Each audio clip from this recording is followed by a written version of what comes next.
Hi friends, welcome to our channel Sindhu designer studio. ఈ dress వచ్చేసి double umbrella వచ్చిందండి. అలాగే స్లీవ్స్ వచ్చేసి కౌల్ స్లీవ్స్ వచ్చాయి. ఈ డ్రెస్ కటింగ్ ఎలా చేయాలనేది ప్రీవియస్ క్లాస్లో క్లియర్గా చూపించాను, అందరికీ అర్థమైందనే అనుకుంటున్నాను. అయితే ఈరోజు స్టిచ్చింగ్ ఎలా చేయాలో చూద్దాం. అలాగే వీడియో మొత్తాన్ని చూడండి, ఎందుకంటే మీకు వచ్చే డౌట్స్ అన్నీ కూడా ఇందులో క్లియర్ అయిపోతాయి. ఫస్ట్ వచ్చేసి బాడీ పార్ట్ని స్టిచ్ చేసుకుందాం, ఆ తర్వాత బాటమ్ పార్ట్ని అటాచ్ చేసుకోవాలి. అయితే ఇప్పుడు మెయిన్ ఫ్యాబ్రిక్కి కాటన్ లైనింగ్ని ఎలా అటాచ్ చేయాలనేది ఇప్పుడు చూద్దాం. మెయిన్ ఫ్యాబ్రిక్ రైట్ సైడ్ ఉంటుంది కదా, దానిపైన కాటన్ లైనింగ్ని ఇలా పెట్టుకొని ఎడ్జెస్లో స్టిచ్ చేసుకోవాలి. అది కూడా ఓన్లీ నెక్ దగ్గరే స్టిచ్ చేసుకోండి. మీకు స్ట్రైట్గా కుట్టు పడట్లేదు అంటే వంకర టింకరగా వస్తుంది అనుకుంటే మాత్రం ఇలా మార్కింగ్ కూడా చేసుకోవచ్చు. ఇలా మార్కింగ్ పైన స్టిచ్ చేస్తే సరిపోతుంది, లేదంటే డైరెక్ట్గా కూడా స్టిచ్ చేయొచ్చు. ఓన్లీ నెక్ దగ్గర ఎందుకు అన్నానంటే మనము డైరెక్ట్గా నెక్ ఇప్పుడే స్టిచ్ చేస్తున్నాం అనమాట. ఎందుకంటే ఇలా స్టిచ్ చేసి మనం రివర్స్ చేసుకుంటే నెక్ ఈజీగా రెడీ అయిపోతుంది. ఎక్స్ట్రా మనము బెల్ట్ వేయడం కానీ హెమ్మింగ్ చేయడం అలాంటివి ఏమీ ఉండదు, రెడీమేడ్ స్టైల్ లాగా ఉంటుంది. అందుకే ఇలా డైరెక్ట్గా స్టిచ్ చేసుకోవచ్చు. చూడండి, ఇలా నీట్గా మార్కింగ్ పైన స్టిచెస్ వేసుకోవాలి.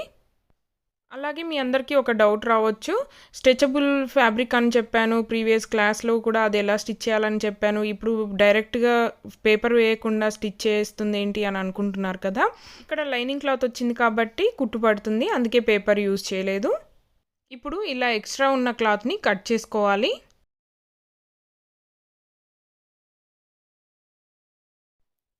ఆ తర్వాత ఇక్కడ మనకి రౌండ్గా వచ్చింది కాబట్టి ఇలా కట్ చేసుకోవాలి. మీ అందరికీ తెలుసు, ప్రీవియస్ క్లాస్లో కూడా ఇది ఎందుకు కట్ చేస్తున్నాం అనేది క్లియర్గా తెలుసుకున్నాం. ఇప్పుడు ఫిల్ట్ కోసం మార్కింగ్ చేసుకోవాలి, అంటే డాట్స్ అంటాం కదా, అవి పెట్టడం కోసం షోల్డర్ దగ్గర నుంచి మార్కింగ్ చేసుకోవాలి. షోల్డర్ దగ్గర నుంచి 7 ఇంచెస్కి మనం చెస్ట్ పాయింట్ని మార్క్ చేసుకొని ఆ తర్వాత డాట్స్ పెట్టుకోవాలి. ఒకవేళ మీరు కొత్తగా చూస్తున్నట్లయితే క్లాస్ 1 నుంచి కూడా క్లియర్గా చూడండి. చెస్ట్ పాయింట్ అంటే ఏంటి, అసలు అది ఎందుకు తీసుకుంటాం, ఎక్కడి నుంచి ఎక్కడికి తీసుకోవాలి ఏంటి అని అన్నీ కూడా క్లియర్గా ఉంటాయి. ఇలా స్టిచ్ చేసేటప్పుడు డౌట్స్ రాకుండా ఉంటుంది. చూడండి, ఇలా 1/2 ఇంచ్కి డాట్స్ని ఇలా క్రాస్గా లైన్ మార్క్ చేసుకొనైనా లేదంటే డైరెక్ట్గా కూడా స్టిచ్ చేయొచ్చు. ఇక్కడ మనం డాట్స్ స్టిచ్ చేసేటప్పుడు చాలా జాగ్రత్తగా స్టిచ్ చేయాలి. మనకి ఎక్కడైతే పాయింట్ ఉంటుందో అది మాత్రం షార్ప్గా రావాలి.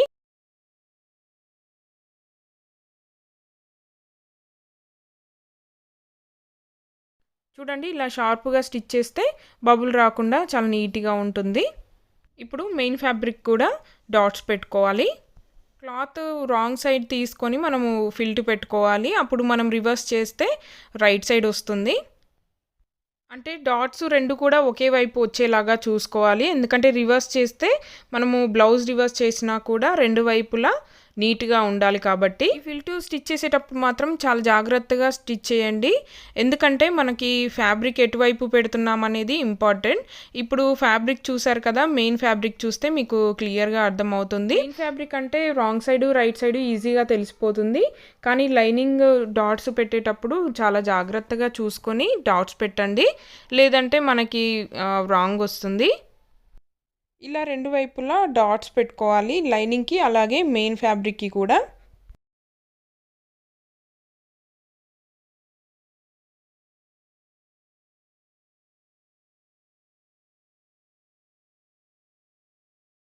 ఆ తర్వాత క్లాత్ని ఇలా రివర్స్ చేసుకుంటే ఇప్పుడు చూడండి మనకి డాట్స్ క్లియర్గా తెలుస్తుంది. 2 వైపులా కూడా మనకి చాలా నీట్గా వస్తాయి. అలాగే నెక్ స్టిచ్ చేయడం కూడా చాలా ఈజీగా అయిపోతుంది. సేమ్ ఇదే విధంగా బ్యాక్ పార్ట్ని కూడా స్టిచ్ చేసుకోవాలి. ఇలా రౌండ్గా స్టిచ్ చేయగలుగుతాం అనుకుంటే డైరెక్ట్గా స్టిచ్ చేయండి, లేదంటే ఇలా మార్కింగ్ చేసుకోండి, ఎందుకంటే అందరూ బేసిక్ నుంచి నేర్చుకుంటున్నారు కాబట్టి డైరెక్ట్గా స్టిచ్ చేయడం రాదు. ఇలా మార్కింగ్ చేసుకుంటే ఈజీగా స్టిచ్ చేయొచ్చు.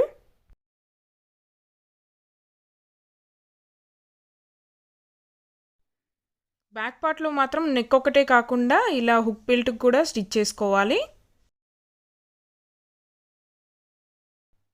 ఆ తర్వాత ఎక్స్ట్రా ఉన్న క్లాత్ని కట్ చేసుకోవాలి.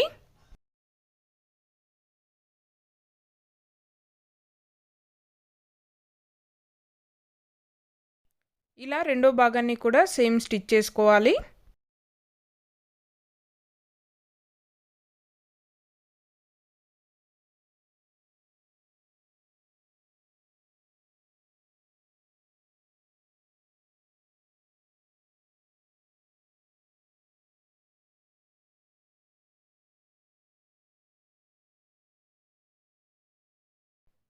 బ్యాక్ పార్ట్‌లో కూడా సేమ్ అదే విధంగా డాట్స్‌ని స్టిచ్ చేసుకోవాలి. ఆ తర్వాత రివర్స్ చేసుకుంటే ఇలా వస్తుంది. ఫ్రంట్ పార్ట్ అలాగే బ్యాక్ పార్ట్‌ని ఇలా స్టిచ్ చేసుకున్న తర్వాత ఇప్పుడు షోల్డర్ దగ్గర జాయిన్ చేసుకోవాలి. అది కూడా ఎలా చేయాలనేది క్లియర్‌గా చూపిస్తాను చూడండి. షోల్డర్ దగ్గర మెయిన్ ఫ్యాబ్రిక్ ఒకవైపు అలాగే లైనింగ్స్ ఒకవైపు రెండు ఒకే దగ్గర వచ్చేలాగా ఇలా పెట్టుకొని జాయిన్ చేసుకోవాలి. ఇలా స్టిచ్ చేసి రివర్స్ చేసుకుంటే షోల్డర్ దగ్గర కూడా మనకి కుట్లు కనిపించకుండా నీట్గా వస్తుంది. నార్మల్గా పెట్టి స్టిచ్ చేస్తే మాత్రం షోల్డర్ దగ్గర క్లాత్ అనేది బయటికి వస్తుంది, చూడటానికి కూడా బాగుండదు, నీట్గా కూడా ఉండదు. అందుకే ఇలా జాయిన్ చేసుకొని రివర్స్ చేసుకోవాలి. సేమ్ అదే విధంగా రెండో వైపు కూడా జాయిన్ చేసుకోవాలి.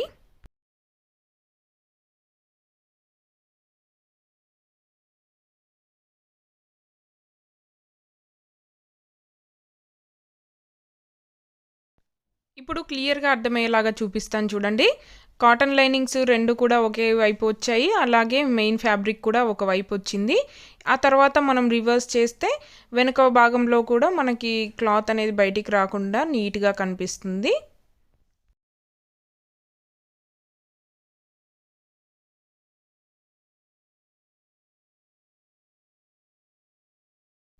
ఇక్కడ చూడండి మీకు క్లియర్‌గా అర్థమవుతుంది. 2 వైపులా కూడా మనకి క్లాత్స్ బయటికి రాకుండా వచ్చింది.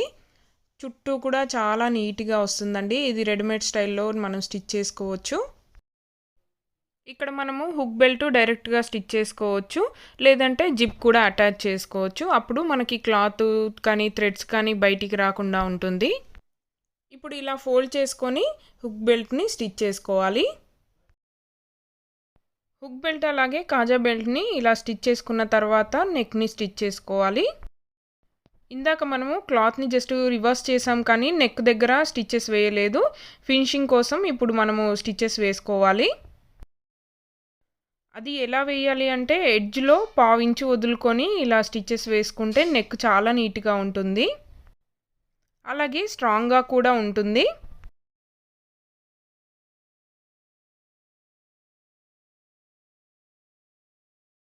ఇలా స్టిచ్ చేసేటప్పుడు మాత్రం లైనింగ్ బయటికి రాకుండా జాగ్రత్తగా స్టిచ్ చేసుకోవాలి.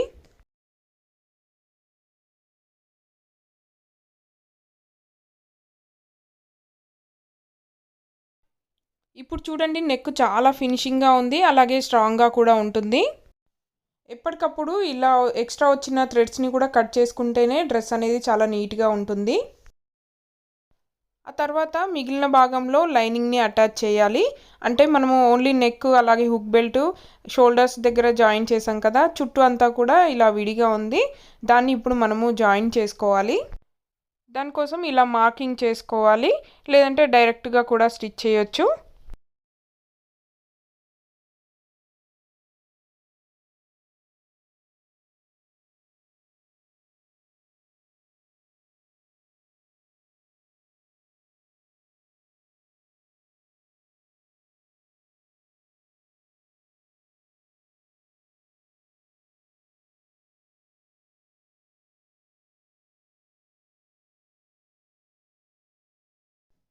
ఇలా చుట్టూ కూడా స్టిచ్ చేసుకునేటప్పుడు చాలా జాగ్రత్తగా బబుల్స్ లేకుండా నీట్‌గా స్టిచ్ చేసుకోవాలి. నేను చెప్పిన టెక్నిక్స్ అన్నీ కరెక్ట్‌గా ఫాలో అయితే చాలా అంటే చాలా నీట్‌గా వస్తుంది.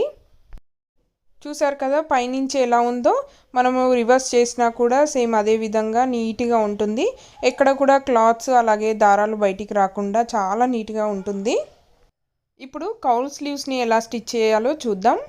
ముందుగా ఫ్రంట్ సైడ్ అలాగే బ్యాక్ సైడ్ ఎక్కడ ఉన్నాయనేది ఇలా మార్కింగ్ చేసుకుంటే ఈజీగా ఉంటుంది. ఆ మార్కింగ్‌ని బట్టి ఫ్రంట్ సైడ్ అలాగే బ్యాక్ సైడ్‌ని ఈజీగా స్టిచ్ చేసుకోవచ్చు. ఇక్కడ నేనైతే ఫ్రంట్ సైడ్ ఇలా మార్క్ చేశాను కదా! మెయిన్ ఫ్యాబ్రిక్‌కి కూడా ఫ్రంట్ సైడ్ ఎక్కడ ఉందనేది మనం చూసుకోవాలి. ఫ్రంట్ సైడ్ అనేది మనం కొంచెం షేప్ ఎక్కువగా చేస్తాం, 1/2 ఇంచ్ ఎక్స్ట్రా చేస్తాం కదా, అది ఫ్రంట్ సైడ్ వస్తుంది. సేమ్ అక్కడే మనము ఫ్రంట్ సైడ్ని స్టిచ్ చేసుకుంటే తర్వాత కన్ఫ్యూజ్ కాకుండా ఉంటుంది. ఆ తర్వాత లైనింగ్ క్లాత్ని కింది భాగంలో పెట్టుకొని ఇప్పుడు మెయిన్ ఫ్యాబ్రిక్ ఏదైతే ఉందో అది మనం ప్లీట్స్ పెట్టాలి కాబట్టి ఇలా పై భాగంలో పెట్టుకోవాలి. మామూలుగా అయితే ప్లీట్స్ మిడిల్ నుంచి స్టార్ట్ చేస్తాము, కాకపోతే ఈ కౌల్ స్లీవ్స్కి కొంచెం అంటే 1 ఇంచ్ గ్యాప్ ఇచ్చి ఇలా ప్లీట్స్ స్టార్ట్ చేయాలి.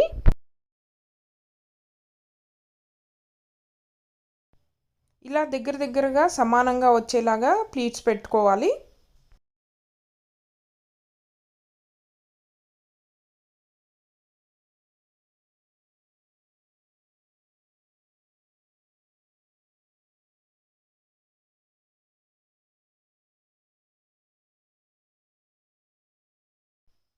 స్టిచ్ చేశాక ఇలా వస్తాయి. రెండో వైపు కూడా మిడిల్ నుంచి ఇలా స్టార్ట్ చేస్తూ ప్లీట్స్ స్టిచ్ చేసుకోవాలి. ఈ కౌల్ స్లీవ్స్కి ప్లీట్స్ ఆపోజిట్లో స్టిచ్ చేసుకోవాలి, అప్పుడే కరెక్ట్గా వస్తుంది.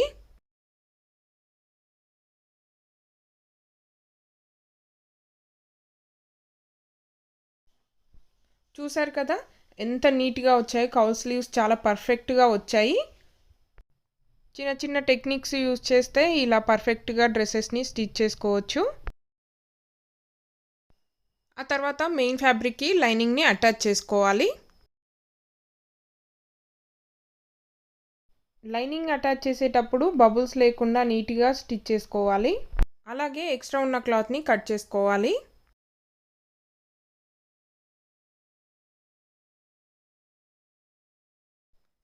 ఆ తర్వాత ఆర్మ్ హోల్కి స్లీవ్స్ని అటాచ్ చేసుకోవాలి. ఆ స్లీవ్స్ కూడా మిడిల్ నుంచి అటాచ్ చేస్తేనే రెండు వైపులా కూడా ఎక్కువ తక్కువ రాకుండా సమానంగా వస్తుంది. ఎక్కువ తక్కువ ఎందుకు వస్తుందంటే మనం క్లాత్ని సాగదీయడం కానీ అలా చేసినప్పుడు మాత్రమే ఎక్కువ తక్కువ వస్తుంది. కాకపోతే మిడిల్ నుంచి స్టార్ట్ చేస్తే చాలా ఈజీగా ఉంటుంది, ఎందుకంటే బిగినర్స్కి కూడా ఈజీగా ఉంటుంది కాబట్టి ఇలా చూపిస్తున్నాను.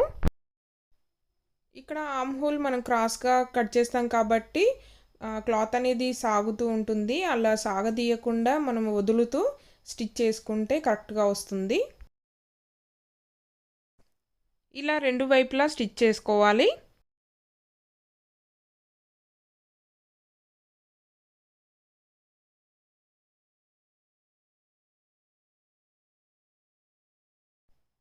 చూడండి స్లీవ్స్ స్టిచ్ చేశాక ఇలా వస్తాయి.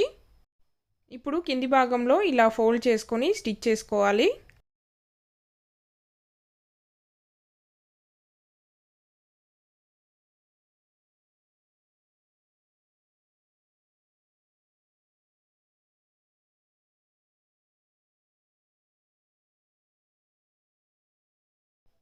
ఆ తర్వాత బ్యాక్ పార్ట్లో హుక్ బెల్ట్ పెట్టుకున్నాం కదా, దాన్ని ఇలా అటాచ్ చేసుకోవాలి. అంటే మొత్తం కాదండి, ఓన్లీ కింది భాగంలో, ఎందుకంటే మనము బాటమ్ పార్ట్ని అటాచ్ చేస్తాం కదా, అందుకోసమని కింది భాగంలో ఇలా అటాచ్ చేసుకోవాలి. ఇక్కడ జాగ్రత్తగా గమనించండి, నేను బాక్స్ లాగా స్టిచ్ చేశాను. ఆ తర్వాత బాటమ్ పార్ట్స్ ఉన్నాయి కదా, లైనింగ్ అలాగే మెయిన్ ఫ్యాబ్రిక్, అవి వేస్ట్ దగ్గర ఇలా అటాచ్ చేసుకోవాలి. ఇక్కడ కూడా జాగ్రత్తగా స్టిచ్ చేసుకోవాలి, ఎందుకంటే ఫ్యాబ్రిక్ అంతా కూడా క్రాస్గా ఉంటుంది కాబట్టి సాగుతూ ఉంటుంది. అలా సాగతీయకుండా నార్మల్గా స్టిచ్ చేస్తూ సమానంగా స్టిచ్ చేసుకోవాలి.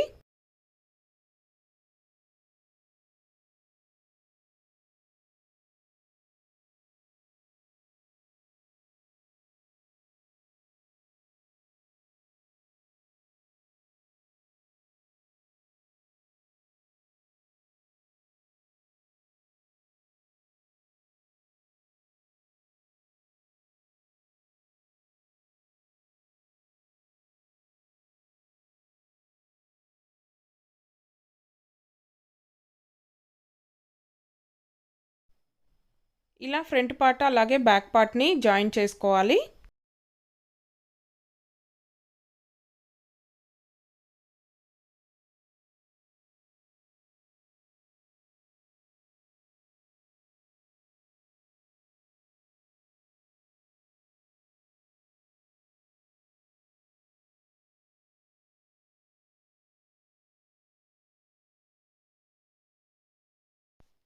ఆ తర్వాత ఫ్రంట్ పార్ట్ అలాగే బ్యాక్ పార్ట్ మెయిన్ ఫ్యాబ్రిక్‌ని అటాచ్ చేసుకోవాలి.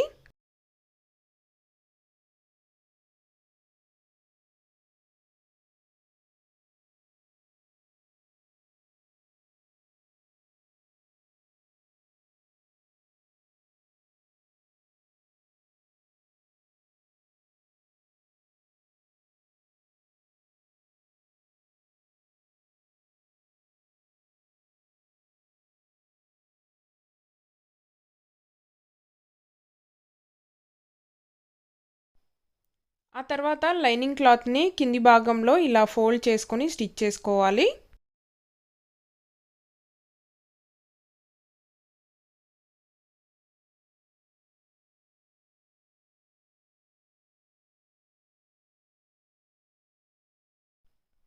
సైడ్‌లో జాయింట్ ఉంటుంది కదా! దాన్ని ఇలా పెట్టుకొని ఫోల్డ్ చేసుకొని స్టిచ్ చేసుకోవాలి. ఆ తర్వాత మెయిన్ ఫ్యాబ్రిక్‌ని కూడా కింది భాగంలో ఇలా ఫోల్డ్ చేసుకొని స్టిచ్ చేసుకోవాలి.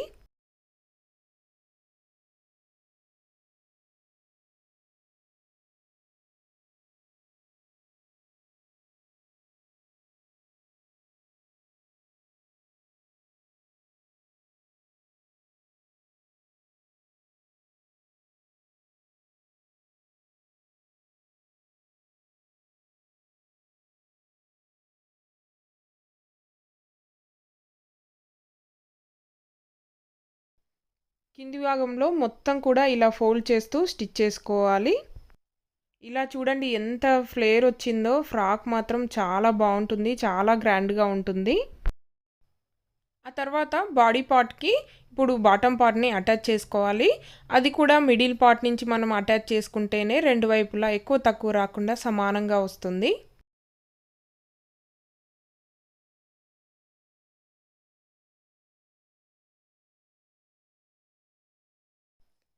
ఇక్కడ కూడా మనం ఫ్యాబ్రిక్ సాగదీయకుండా వదులుతూ స్టిచ్ చేసుకుంటే నీట్‌గా వస్తుంది.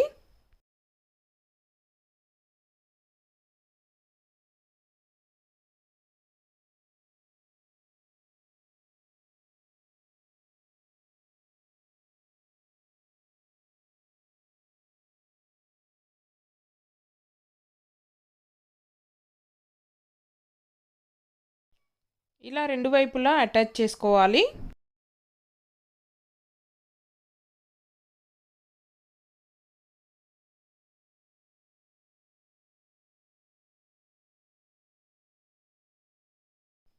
ఆ తర్వాత ఫ్రంట్ పార్ట్ అలాగే బ్యాక్ పార్ట్ ఒకే దగ్గర పెట్టుకొని ఇలా సైడ్ పార్ట్‌లో జాయిన్ చేసుకోవాలి. మనం ముందుగా బేబీ సైజెస్ తీసుకున్నాం కదా! దానికి తగ్గట్టుగా మార్క్ చేసుకొని స్టిచ్ చేసుకోవాలి.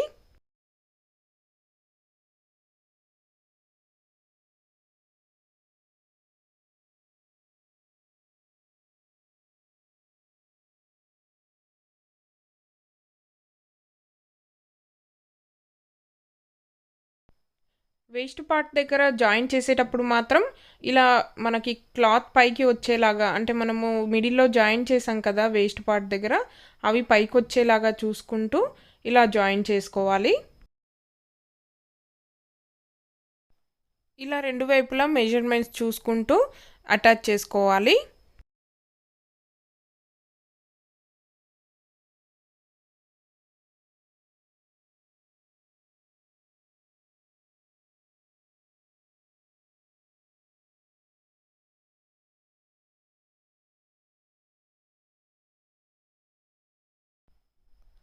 చూసారు కదా! చిన్న చిన్న టెక్నిక్స్‌తో డ్రెస్ కంప్లీట్‌గా స్టిచ్చింగ్ అయిపోయింది. ఇప్పుడు వేసుకుంటే ఎలా ఉంటుందో చూపిస్తాను చూడండి.